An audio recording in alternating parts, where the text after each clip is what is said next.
So I believe it was a couple of videos ago where I made a bit of I got a little confused on something. I want to address it right now. So we have r dot vector, which is a change in position with respect to time. Yep, it does that sometimes. So r dot vector is a change in position with respect to time. And r dot the scalar is our change in radius with respect to time. And hopefully you would be willing to forgive my confusion on this. They're both r's. They both have dots over their heads. It could happen to anybody. But I'm going to use this as an opportunity to segue into today's topic, which is looking at the radial velocity. I'm just going to go ahead and put in the equal signs here. I don't need to, but I will. So we're going to be looking at our velocity in the radial direction, which is also known as dr dt. And that's not too bad. We're off to a pretty good start. We already know an equation for radius. We know our orbit equation, which is our parameter over 1 plus, is it plus 1 plus e cosine of theta, which isn't actually useful for what we want to do. You see, we need dr dt, and our only variable here is theta. So what are we to do if the only equation that we have does not have a variable that matches what we need? Well, there is a solution to this. At least one solution. There may be more, but I'm only really aware of one of them, and I apologize ahead of time. There's not a way that I am aware of to get around having to dive rather deeply into calculus and using the chain rule. I'm going to try to make it as painless as possible, but I will apologize ahead of time nonetheless. So we have dr dt. This is ultimately what we want. And we have theta. Okay, so we are going to use the calculus equivalent of multiplying by 1. Mathematicians' favorite tricks are adding 0 and multiplying by 1. So we will use d theta over d theta. And I know I'm glossing over a lot of details by using it this way, but this is how my mind remembers to do this. We're looking for dr d theta. We're multiplying it by d theta dt. All right, so dr d theta, that's something that we can work with. That's something we can find. I am going to breeze through the quotient rule because we've done it a number of times already. So our numerator is constant, and our denominator, well, 1 is a constant. So we have e cosine theta becomes sine theta.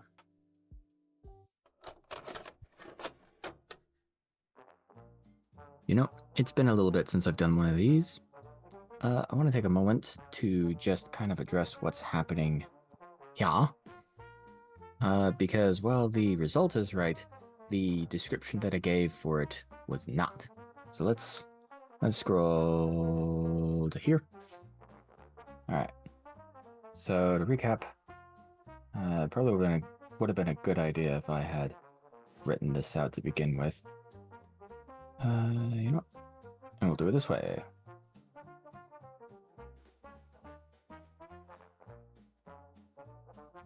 Same thing. All right.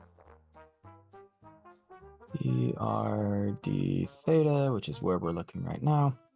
P is a constant. We can take that outside. Then we want to take the exponent times, and this is where I messed up. Cosine turns into minus sine of theta. And then because I forgot to put the E in there, we put the E in there. It all means the same thing. And then we can decrement, I believe I'm using that word right, decrement our denominator by 1. So the -1 and the minus sign will cancel out, and that will give us our PE sine of theta over 1 plus E cosine theta quantity squared. So, like I said, the end result is the same. The description that I gave is not. I literally double negatived. But worry not, that is the only mistake I will ever make.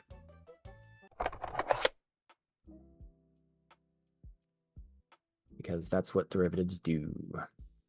And then we are going to put that over 1 plus E cosine theta quantity squared. Nice and easy. All right. So we have dr d theta. What we need now is d theta dt. D theta dt, so an angular velocity, well, that's pretty close to a tangential velocity, wouldn't you say? We have an equation for that. We go back to our angular momentum. We can see we would use our radius and our velocity in the tangential direction. Well, as it turns out, and then v theta becomes r theta dot. Theta dot is exactly what we need. Theta dot is d theta dt. All right, so let's solve for that. I'm going to rewrite it like this so that it's more obvious that this is what we're needing. And we will put that as h over r squared. Underline it so we don't lose it. Very nice. Then we can plug it in. So VR, let's use braces. I don't get to use curly braces all that much. So we have P E sine of theta plus E cosine theta quantity squared. Let's make that fraction bar go all the way across. So now we have, for d theta dt, we have h. And I am going to break down r squared because we already have it written up here. So I will put the denominator in the numerator. 1 plus e cosine theta quantity squared over p squared. Ah, I love to see this. I have a nasty denominator and a nasty numerator that can cancel out. That's satisfying.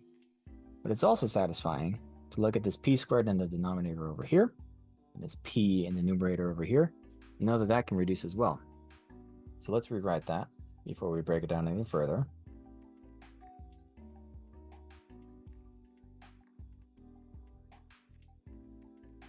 Theta over p.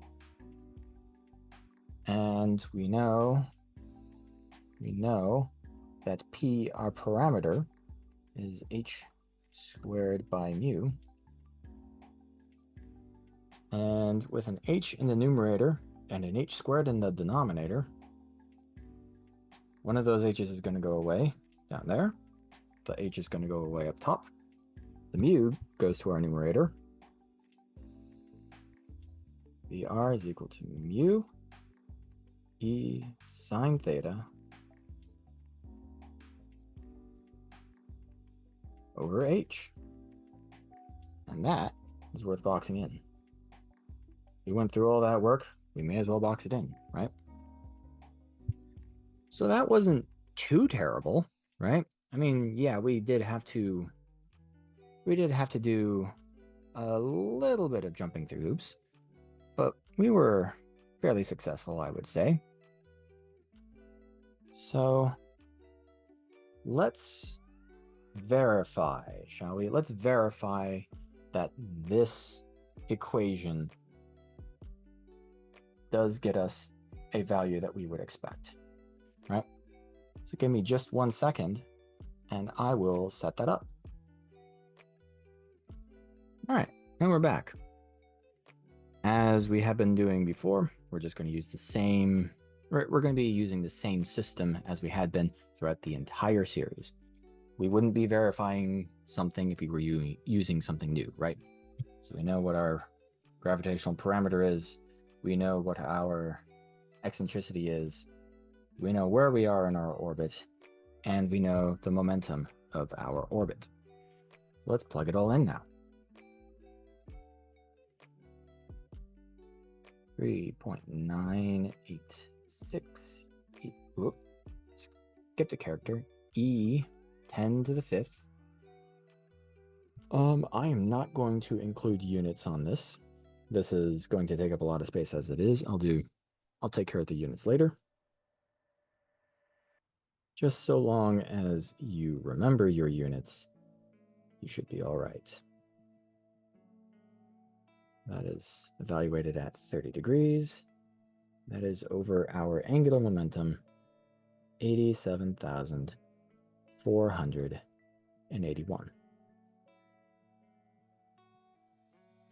So, plugging that in, we get 0.4556.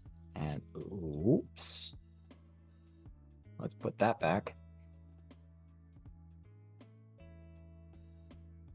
Forgot that that dial did something.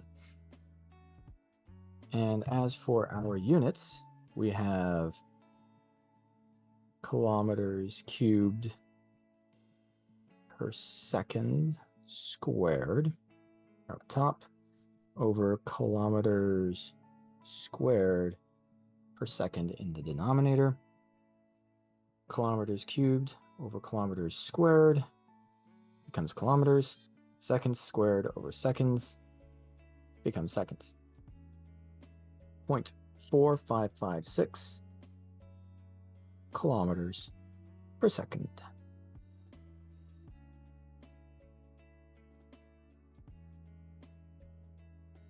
And while we're in the mood for verification, let's go back to a previous video.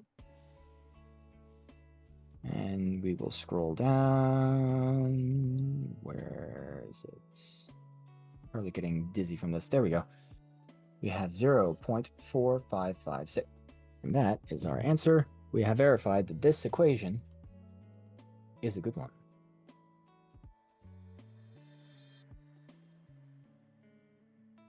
All right. Well, now, as one may have prophesized by noting that we have looked at the flight path angle page, we'll be revisiting flight path angle.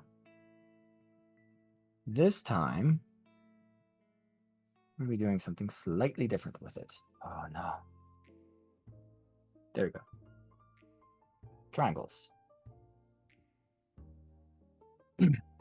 So, given a velocity up here, if we are given a radial velocity and a tangential velocity, rather than trying to compute what our total velocity is, we can just use our radial and tangential velocity and not have to risk giving up accuracy.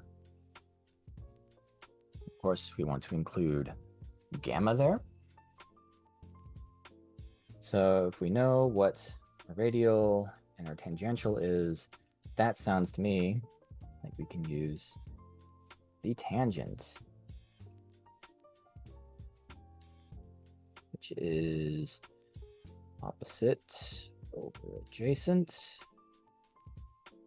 And we know what VR is because, well, we just found it, right?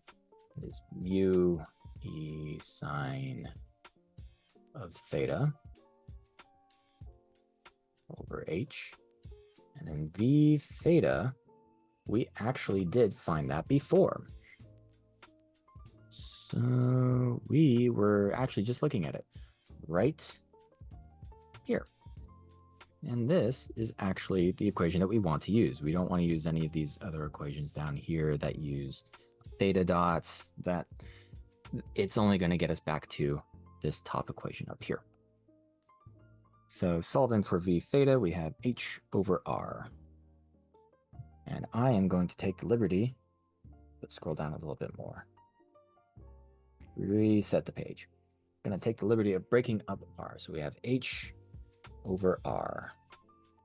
1 plus e cosine theta by p. All right. And just having those be blue arrows, that just lets me know that these are intermediate steps. These are side notes. And if I don't include those colors, it confuses my brain later on when I'm reviewing this. Well, there you go. That's more information than what you really needed. So. I'm going to include it on this line. We have VR. We have, yeah, let's use the curly braces again. I like using those. Mu e sine of theta by h. Dividing by a value is the same thing as multiplying by its inverse. So we will have p, which I'm going to write as h squared over mu times, no, there is no times. There is no times. It is over h. Now it is times 1 plus e cosine theta. It would benefit you not to get lost in these equations. It's dangerous to go alone. Take this reference sheet. All right. Tangent of gamma equals, so we have an h squared up top that can cancel out two h's down in the denominator here. We have a mu that is in a denominator and a mu in a numerator. So those can cancel out. And that's going to leave us with e sine of theta over 1 plus e cosine of theta. And that is also a box-worthy equation.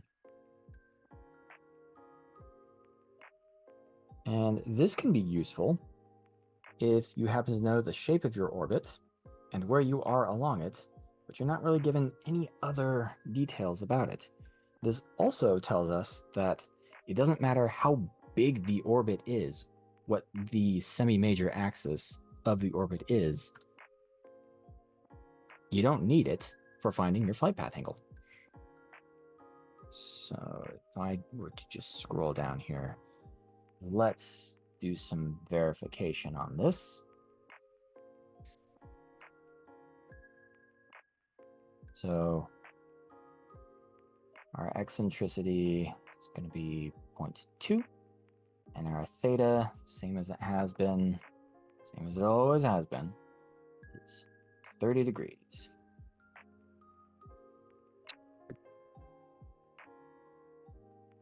Right. Flight path angle is going to be the arctangent of 0.2 times the sine of 30 degrees over 1 plus 0.2 times the cosine of 30 degrees. And plugging that all in, that is going to give us 4.8719 degrees. I think my computer is a little laggy today. It's not making things look as crisp sometimes. I mean, sometimes it's legitimately just me, and I'm just making a mess. But sometimes it feels like it's jumping around. There we go. So 4.8719 degrees. Well, let's check on that over here. And I actually had it already pulled up. That's the value we're comparing it to. 4.8716 degrees. Slightly off. Again, I think we can throw that into the margin of error and blame rounding errors, truncation errors, what have you.